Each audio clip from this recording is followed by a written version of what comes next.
Assalomu alaykum, hurmatli obunachilarimiz. Biz anchadan beri YouTube kanalida yuklamay qo'ydik. Biz taniganlar bo'lsa biladi. YouTube'da anchadan beri video qo'yib telefon sotardik. Orada ancha muammolar bo'lib, 7-8 oy davomida YouTube'ga video joylamay qo'ydik. Xudo xolasa bugundan YouTube'da yangi kanalda boshlaymiz hammasini. Bunda boshladik. Xo'p, birinchi ko'rsatgan telefonimiz Honor 200 modelimiz. Holati ideal holatda, 1 oy atrofida ishlatilgan xolos. Honor 200 modeli 100 wattli o'zini zaryadchigacha full holatda 8256 ikkala imekasi mekar o'tgan holatda narxini $250 ga Honor 200 modelini qilib beramiz. Xo'p, keyingi modelimiz esa Honor X7C modelini holati ideal holatdagi, yangidek holatdagidan keldi, ko'rib turibsizlar. Holatlar ideal holatda, xotiralar 8256 ga xotiraga korobka dokumentlari bor. Narxini 1.550 so'm qilib beramiz.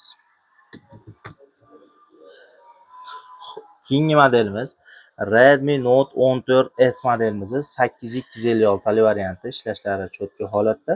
Xo'p, korobka dokumentlarni qator ko'rib beramiz. Bo'lishi kerak yoki yo'q bo'lsa ham narxini Note 14 narxida 1.800 so'mga Note 14S ni 256 variantini qilib beramiz. Xo'p, Xiaomi 13T modelini arzonrog'ini so'raganlarga mana arzonroq holatda, holatlari ko'rib turibsizlar, o'rtacha holatda. Shuning uchun narxlari Xiaomi 13T modelimiz narxi arzon. Narxi $230 ga PUBG'da 100 ming FPS tushirgan telefonimizni qilib beramiz.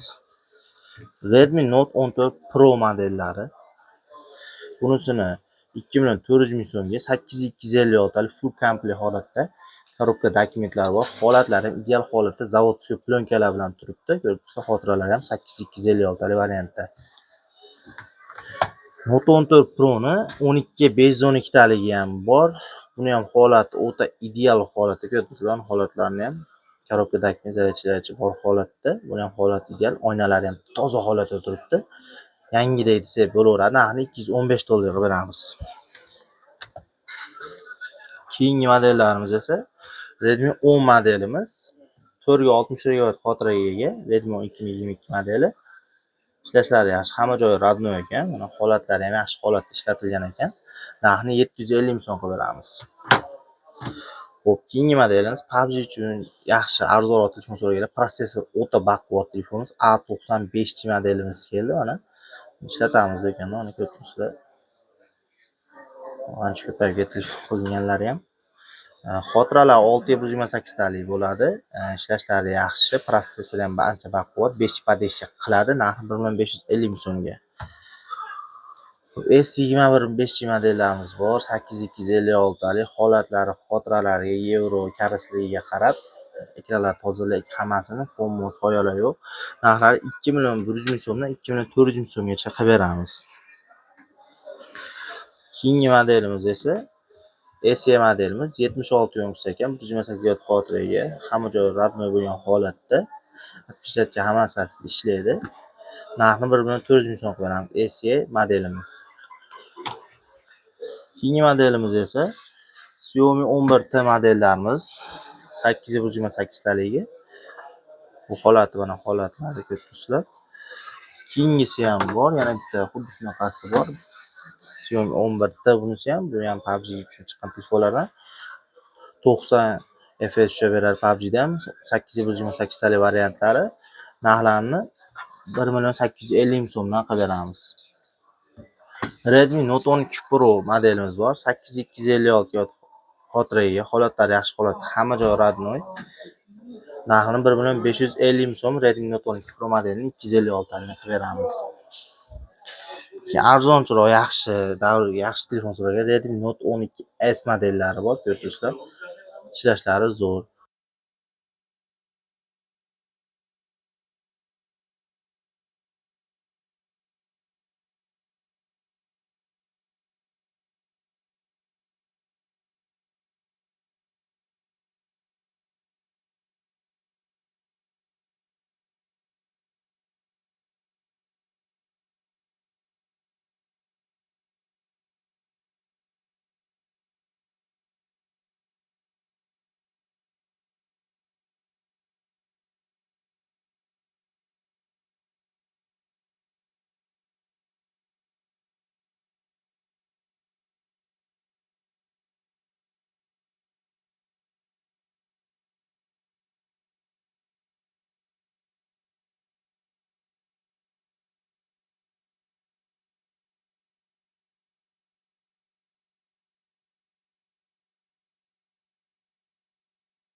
Dastlabki xizmatlarimiz mavjud.